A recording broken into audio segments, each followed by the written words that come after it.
Polisi telah melakukan pemeriksaan terhadap 6 orang saksi dalam kasus penganiayaan yang menyebabkan tewasnya Ketua DPD Partai Golkar Maluku Tenggara, Agrapinus Rumatora alias Nuskei.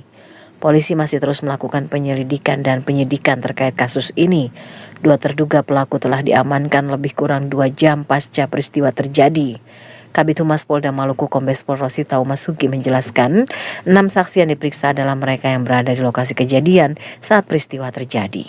Setelah pemeriksaan 6 saksi, polisi menerbangkan 2 terduga pelaku ke kota Ambon dari Bandara Karel Satsuitubun, Maluku Tenggara.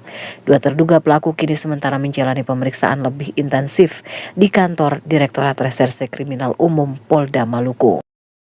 Setelah kejadian kemarin juga Polres Maluku Tenggara telah melakukan pemeriksaan saksi-saksi sebanyak 6 orang untuk penanganan kasus tersebut. Dan pada hari ini kedua terduga pelaku sudah diterbangkan dari Bandara Ibra menuju ke Bandara Patimura dan tadi siang telah tiba di Kota Ambon. Saat ini kedua terduga pelaku sedang menjalani pemeriksaan tambahan di kantor Direktorat Kriminal Umum Polda Maluku.